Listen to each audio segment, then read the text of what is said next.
Hello and welcome to SPMIS Academy. Today we'll analyze important newspaper articles of 4th October 2023. Please note you can download the PDF version of today's newspaper analysis by clicking the link given in the comment section. This is the list of the topics that we will be covering from today's newspaper. The first article is about Unlawful Activities Prevention Act, UAPA Act. This topic is important from our syllabus GS paper 2 governance point of view.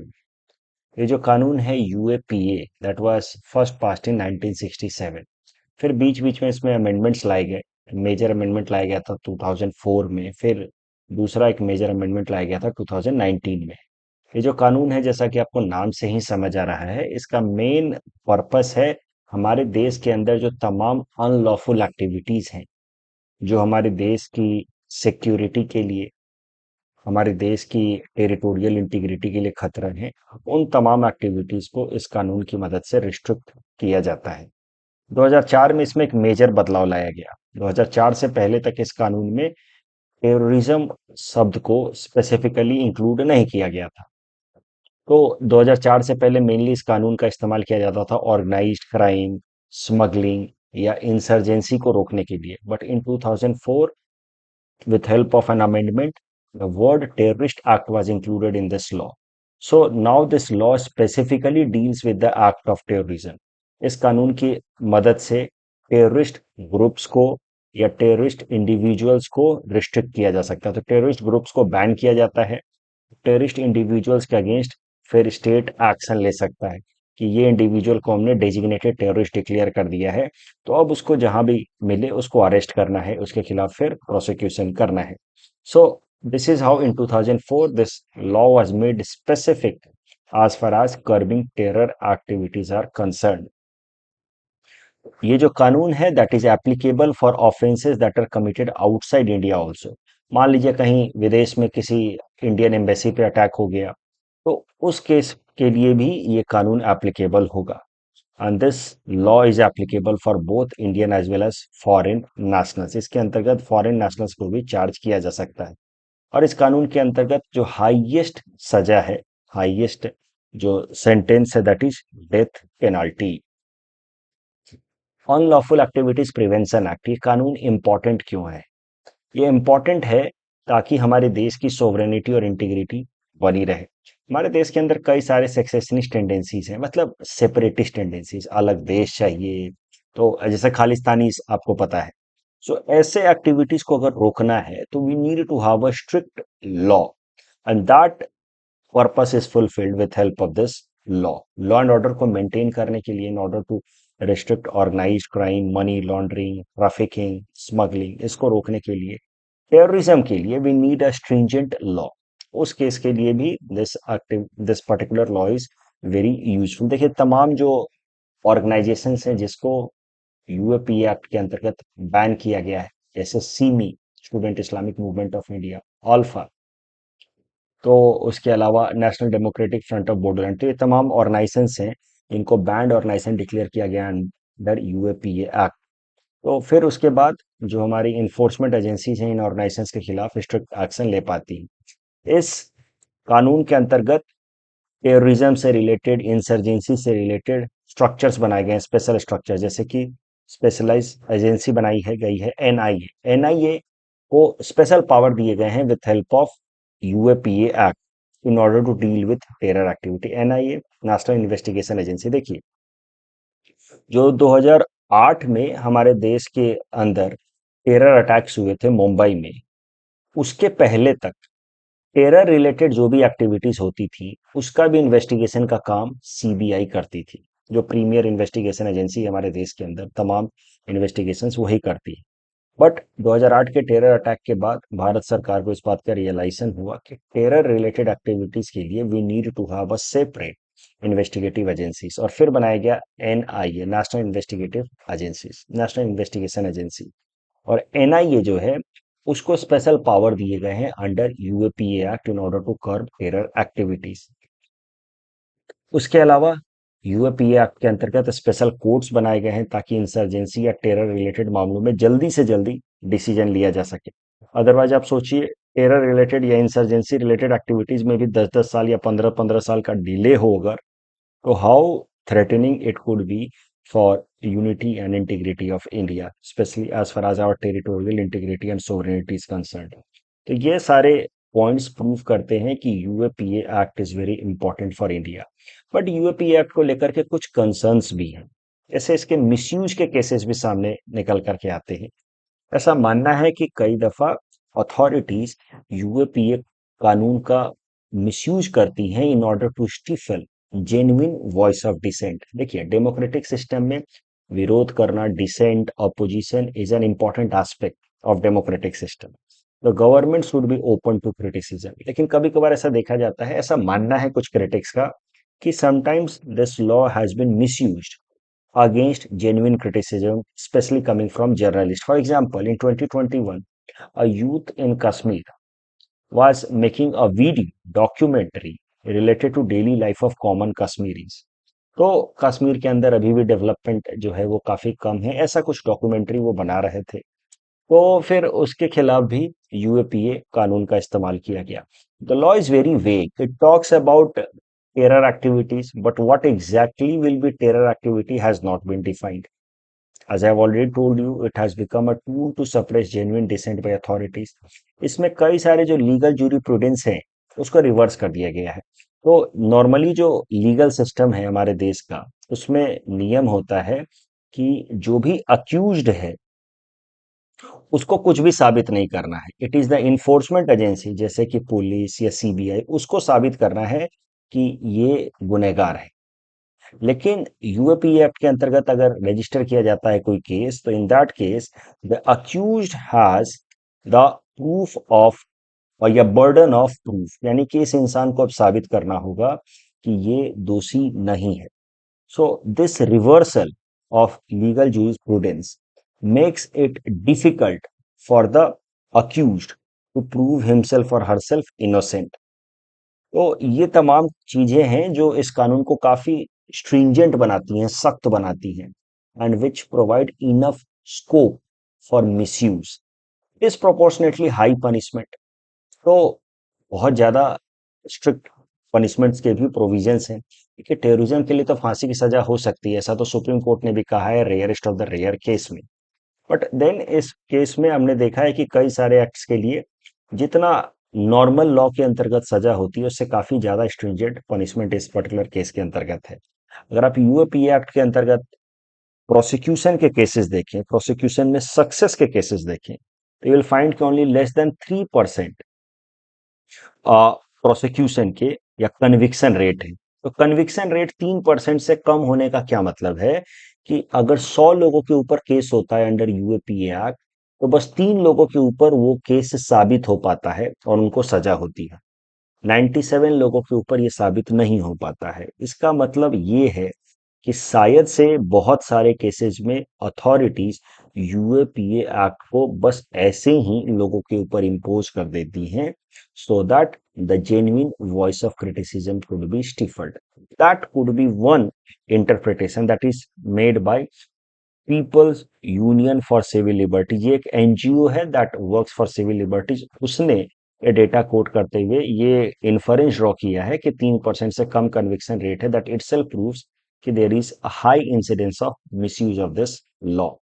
मौजूदा time में UAPA का news में क्यों आया है? देखिए, UAPA news में रहता ही है। इससे रिलेटेड एपीएससी ने प्रीलिम्स में क्वेश्चन पूछा था। हाल फिलहाल में जो प्रीलिम्स एग्जाम कंडक्ट हुआ है मार्च में, उसमें यूएपीए से रिलेटेड सवाल आया था। ये न्यूज में रहता है ये कानून। हाल फिलहाल में एक एक न्यूज प्लेटफॉर्म है, न्यूज क्लिक। उस न्यूज प्लेटफॉर्म के जो एडिटर इन चीफ हैं या फाउंडर हैं, उनको अरेस्ट किया है दिल्ली पुलिस ने अंडर यूएपीए एक्ट। ये जो अरेस्ट किया गया है इन लोगों को, और न्यूज क्लिक के फाउंडर और एडिटर इन चीफ को, that has been done on the grounds या एलिगेशन कि इन लोगों को फंडिंग मिली है प्रो चाइना प्रोपोगेंडा फैलाने के लिए, चाइना को लेकर के अच्छी अच्छी बातें फैलाने के लिए, चाइना को लेकर के पॉजिटिव सेंटीमेंट फैलाने के लिए इनको फंड मिला है। सो इसके कारण इनके ऊपर यूएपी एक्ट के अंतर्गत केस किया गया है। यही बातें लिखी हैं। Unlawful activities prevention act 1967 deals with curbing terror activities, insurgency and organised crimes. Ban terror organisations deal with foreigners and nationals, maximum sentence is death penalty. Significance है, सोवरेनिटी और इंटीग्रिटी के लिए इंपॉर्टेंट है, टेररिज्म को कर्ब करने के लिए important है। Power to NIA to deal with terrorism, ये सब तो बेनिफिट्स हैं, लेकिन मिसयूज के भी प्रॉब्लम है। Conviction rate is less than 3%, suppress freedom, vagueness of expression of terrorism, तो कई सारी चीजें हैं। तो एक सवाल दिया है मैंने, mains practice question, UAP is antithetical to constitutional freedom of dissent and fair trial, comment. तो मैं एक्सप्लेन कर रहा हूं क्या होना चाहिए। देखिए एक बस पॉइंट बता देता हूं, बाकी तो आप पढ़ के समझ ही जाएंगे। कंक्लूजन मैंने अपनी तरफ से लिख करके दिया है, जिसको जरूरत है वो पढ़ सकता है। मैंने कश्मीर वाला फोटो जर्नलिस्ट का एग्जाम्पल बताया ही। एक और केस हुआ था इस तरीके का 2020 में, आई थिंक 2020, हाथरस यूपी में एक रेप के केस हुए थे। तो उसको कवर करने के लिए दिल्ली से एक जर्नलिस्ट जा रहे थे हाथरस, सिद्दीक कापन। उनको अरेस्ट कर लिया गया अंडर यूएपीए एक्ट, इस ग्राउंड पे कि ये आदमी देश के अंदर लॉ एंड ऑर्डर सिचुएशन को खराब कर रहा है। इसके बेसिस पे इनको अरेस्ट कर लिया गया। So this is how sometimes it has been seen कि UAPA act has been misused. तो कश्मीर वाले के अलावा ये सिद्दीक कपन का भी आप एग्जांपल लिख सकते हैं। इसमें ध्यान रखिएगा कि मेनली इसमें थोड़ा सा बेनिफिट बताना है, लेकिन क्रिटिसिज्म ज्यादा करना है यूएपीए एक्ट का, ऐसा कुछ आपको लिखना है। The next article is about Nobel Prize in Physics. This topic is important from our syllabus GS paper 3 science and technology point of view. तो नोबेल प्राइज हाल फिलहाल में दिया जा रहा है। कल हमने देखा फिजियोलॉजी में नोबेल प्राइज, अब आज हम देख रहे हैं नोबेल प्राइज इन फिजिक्स, जो कल दिया गया था। आज दे दिया गया है नोबेल प्राइज इन केमिस्ट्री, जिसको हम लोग कल कवर करेंगे। तो तीन साइंटिस्ट या physicist, Pierre Agostini, Ferenc Krausz and Anne L'Huillier, नाम इंपॉर्टेंट नहीं है, नाम मेरे हिसाब से कभी नहीं पूछता है। पूछता है किस रिसर्च के लिए नोबेल प्राइज दिया गया है। तो इन तीनों लोगों को नोबेल प्राइज इन फिजिक्स दिया गया है for their work in the field of attosecond physics. इन तीन लोगों को एटो सेकेंड फिजिक्स में काम करने के लिए नोबेल प्राइज इन फिजिक्स दिया गया है। तो क्या है एटो सेकेंड फिजिक्स? देखिए सबसे पहले समझिए एटो सेकेंड क्या होता है। Attosecond is billionth of the billion of a second, यानी कि 10 रेज टू पावर -18, यानी कि एक सेकेंड का 10 रेज टू पावर 18 टाइम, इतना कम समय को कहा जाता है एटो सेकेंड। ऐसा होता है ना मिली सेकेंड, ठीक है, सेकेंड तो टाइम हो गया, उसको 1000 से डिवाइड कर दिया, मिली सेकेंड हो गया, नैनो सेकेंड। वैसे ही एटो सेकेंड होता है 1 second divided by 10 raise to power 18, ये जो वक्त होगा उसको कहा जाता है एटो सेकेंड। और एटो सेकेंड फिजिक्स जो है, that deals with study of electrons at this level, attosecond level पे। तो क्या है एटो सेकेंड फिजिक्स, इसको एग्जैक्टली समझने की कोशिश करते हैं। देखिए सबसे पहले कुछ दूसरा एग्जांपल लेते हैं and then we will come to this attosecond physics. जब हम मूवी देखने जाते हैं सिनेमा घरों में, तो हमें ऐसा लगता है कि सामने कोई कॉन्टिन्यूअस प्रोसेस चल रहा है। जैसे शाहरुख खान डांस कर रहा है तो हमें लगता है कि हाँ वो सच में कॉन्टिन्यूअस तरीके से डांस कर रहा है। बट एक्चुअली में क्या होता है कि हमारे नजरों के सामने से 24 फ्रेम्स पास किए जाते हैं in fast succession within span of 1 second. तो एक सेकंड के अंदर 24 फ्रेम एक के बाद एक पास होते हैं, जिनके कारण हमारी आंखों को लगता है कि this is a continuous process. But उसमें एक फ्रेम को 1/24 सेकंड में पास कर दिया जाता है। हमारी ब्रेन को लगता है कि it's a moving picture. Similarly अगर इलेक्ट्रॉन्स के को देखा जाए तो इलेक्ट्रॉन्स जो है वो उनका मूवमेंट कॉन्टिन्यूअस प्रोसेस लगेगा। ऑफ कोर्स नेकेड आई से दिखेगा नहीं, बट नॉर्मली जो भी इक्विपमेंट्स हैं उनके थ्रू अगर इलेक्ट्रॉन्स को देखा जाए तो उनका मूवमेंट कॉन्टिन्यूअस प्रोसेस लगता है। बट उनके मूवमेंट को भी ब्रेक करके देखा जा सकता है, और उनके मूवमेंट को अगर ब्रेक करके देखना है तो we'll have to study them at the level of attosecond. 1/10⁻18 second के लेवल पे हमें इलेक्ट्रॉन्स के मूवमेंट को ब्रेक करना होगा, then we'll be able to see it.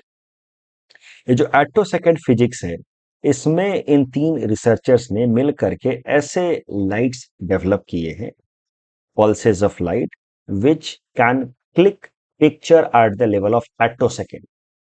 1 / 10⁻18 second के टाइम फ्रेम में इस तरह के लाइट इन्होंने डेवलप किए हैं जिनको कहा जाएगा एटोसेकेंड लाइट, जिसमें वो पिक्चर क्लिक कर सकते हैं। तो इससे क्या होगा कि इलेक्ट्रॉन जब मूव कर रहा है तो उसके दो स्टेट के बीच का भी इमेज निकाला जा सकता है कि इस स्टेट में यहां था, फिर अगले एटोसेकेंड में यहां पहुंच गया।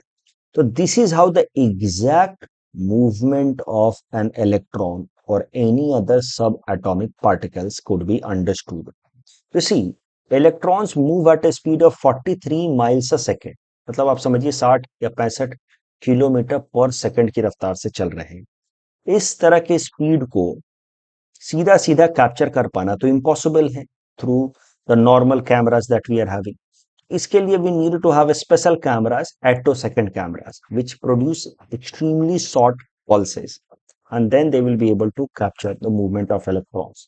और यही डेवलप किया है इन तीनों लोगों ने मिलकर के। अलग अलग टाइम में इन्होंने अलग अलग डेवलपमेंट्स किए हैं। फॉर एग्जांपल 1987 में डॉक्टर हुलियर ने found and explain refined principle of attosecond light principles. फिर 2001 में कुछ और हुआ। ऐसे करके अलग अलग वक्त पे इन्होंने एटो सेकेंड फिजिक्स में अलग अलग कॉन्ट्रीब्यूशन दिया है। एटो सेकेंड फिजिक्स में जो ये लाइट डेवलप किया गया है, जो एटो सेकेंड लेवल पे भी इमेजेस को क्लिक कर सकता है, इसका फायदा इलेक्ट्रॉनिक गैजेट्स, बेहतर इलेक्ट्रॉनिक गैजेट्स को तो बनाने में होगा। For example now there will be more clarity that how electrons move and how they transmit energy. So now there can be better, more efficient electronic gadgets. इसके साथ ही साथ इसका इस्तेमाल मेडिकल साइंस में भी हो सकता है, because now at molecular level the changes in the blood could be understood better, कि हर मोमेंट ब्लड कैसे चेंज हो रहा है उसको बेहतर तरीके से स्टडी करके अलग अलग डिजीजेस को प्रेडिक्ट किया जा सकता है। तो that is the subject on which Nobel prize in physics has been given, attosecond physics. इस टॉपिक के बेसिस पे ये फिल्म्स प्रैक्टिस क्वेश्चन हमने आपको दे रखा है। Please attend this question and you can submit the answer in the comment section. The next article is about light pollution. This topic is important from our syllabus GS paper 3 science and technology point of view. Light pollution होता क्या है? देखिए, sound pollution, air pollution, ये तो आपने सुना होगा। Light pollution समझिए क्या होता है। जब हम लोग बहुत सारा आर्टिफिशियल लाइट क्रिएट कर देते हैं, जैसे एलईडी बल्ब बना दिया या फिर टीवी देख रहे हैं तो उससे लाइट निकल रहा है, तो बहुत सारे आर्टिफिशियल लाइट्स के कारण होता क्या है कि नेचुरल तरीके से स्काई के अंदर जो भी सेलेसियल बॉडीज हैं, स्पेशली स्टार्स, उनको देखने में कठिनाई होती है। जैसे आप किसी बहुत ब्राइट एरिया में खड़े हो जहां पे आर्टिफिशियल लाइट्स बहुत सारे हो। फॉर एग्जाम्पल, आप किसी क्रिकेट ग्राउंड पे खड़े हो जहां पे फ्लड लाइट्स ऑन हो, तो आर्टिफिशियल लाइट्स काफी ज्यादा हैं। वैसे हालात में आपको वैसे हालात में आपको स्टार्स देखने में काफी दिक्कत होगी। ऐसे सिचुएशन को कहा जाता है light pollution. Light pollution inhibits observation of stars and planets. तो कुछ ऐसे एरियाज बनाए गए हैं जहां पे लाइट पॉल्यूशन मिनिमम है या लगभग ना के बराबर है, उनको कहा जाता है डार्क स्काई रिजर्व। जैसे कि वाइल्ड लाइफ रिजर्व्स होते हैं जहाँ पे पॉल्यूशन काफी कम हो, नेचुरल तरीके से चीजों को ज्यादा छोड़ा गया है। वैसे ही डार्क स्काई रिजर्व्स बनाए गए हैं जहाँ पे लाइट पॉल्यूशन मिनिमम। दुनिया भर में अलग अलग जगहों पे डार्क स्काई रिजर्व्स बनाए गए हैं। डार्क स्काई रिजर्व्स की जहाँ पे होता है वहां पे लाइट पॉल्यूशन कम होने के कारण people are easily able to see the celestial bodies. तो reserve consist of core area meeting minimum criteria for sky quality and natural darkness. ये होता है डार्क स्काई रिजर्व। भारत के अंदर पहला डार्क स्काई रिजर्व बनाया गया है इन लद्दाख। तो ये हमारा dark sky reserve in Henle in Ladakh.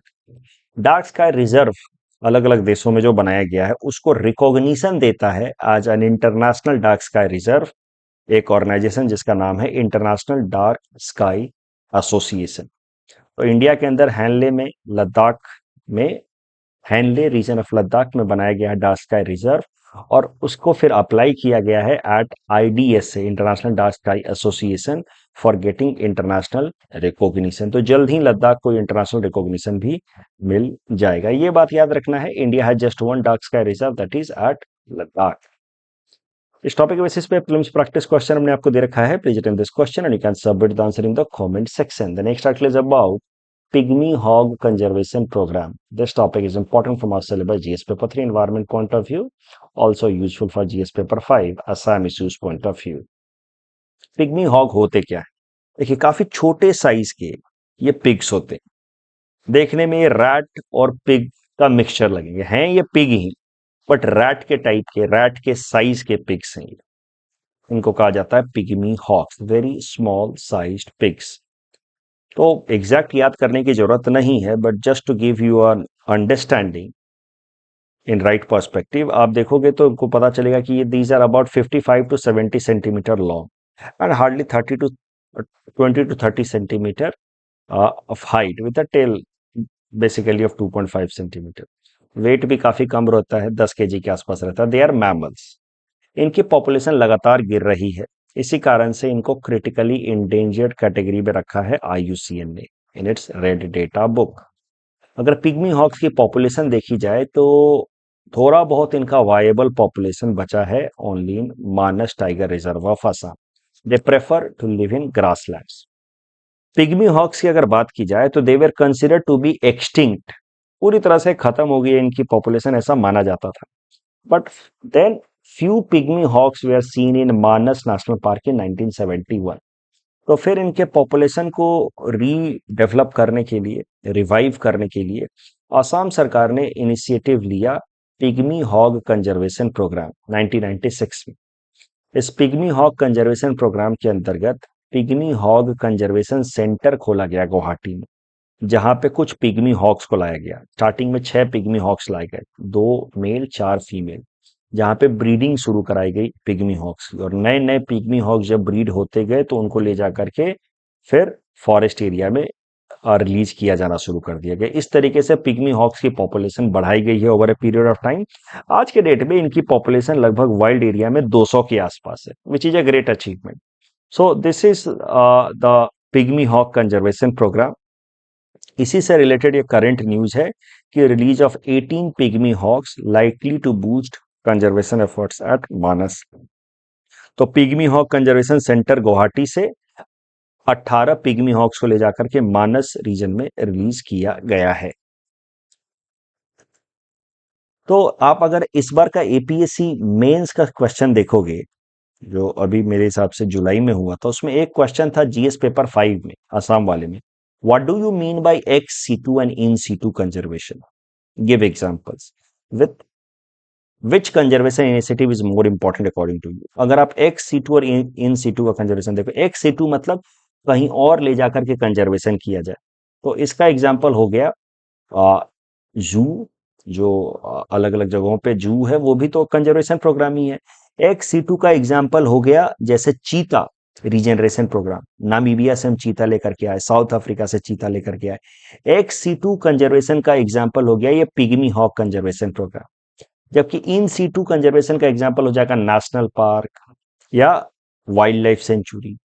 Importance कौन है, कौन ज्यादा इंपॉर्टेंट है, तो आपको बोलना है कि दोनों का अपना अपना सिग्निफिकेंस है. तो जो स्पीसीज पूरी तरह से एक्सटिंक्ट हो गए हैं, उनको तो रीजनरेट करने के लिए हमें एक्स सीटू ही यूज करना होगा, जैसे चीता या पिग्मी हॉक. लेकिन जो already species floras faunas available हैं, उनके कंजर्वेशन के लिए बेहतर तरीका होगा इन सीटू कंजर्वेशन. इस तरीके का कुछ आर्गुमेंट लिख सकते थे. ये क्वेश्चन आया था यूपीएससी प्रीलिम्स 2013 में. तो अटेम्प्ट कीजिए. थोड़ा आप ऑनलाइन पढ़ना पड़े तो ऑनलाइन पढ़िए. Please attempt this question and you can submit the answer in the comment section. Next article is about new ordinance on cheating in exams. This topic is important from our syllabus GS paper 5 Assam issues point of view. देखिए असम सरकार government exams में cheating रोकने के लिए अब काफी serious हो गई है. तो उन्होंने काफी स्ट्रिक्ट कानून लाया है ऑर्डिनेंस के थ्रू. इस कानून के अंतर्गत अब 10 साल की जेल और 10 करोड़ तक का फाइन हो सकता है if a person is found cheating in exams. ये ऑर्डिनेंस का नाम है Assam public examination measures for prevention of unfair means in recruitment for all public examinations. तो जो भी एग्जाम्स हैं, जैसे कि APSC का द्वारा कंडक्ट कराया गया exam, Guwahati high court, SLRC या सेबा, AHEC या एनी यूनिवर्सिटी एंट्रेंस एग्जाम, इसमें किसी में भी अगर चोरी करते हुए पाए जाते हैं तो this particular law will be applicable, जहां 10 साल तक की सजा हो सकती है, 10 करोड़ तक का फाइन लग सकता है। क्वेश्चन था कल का practice question, which one of the following pair of island is separated by 10 degree channel? Correct answer is Andaman and Nicobar. Human cell responsible for production of signal protein, ribosome. और इसमें तीसरा स्टेटमेंट गलत है। You see they are found in conocarpus are found in tropical and subtropical region. The third statement is wrong. With that only you get the answer 1 and 2 only. That's all from our side for today. Thanks for watching.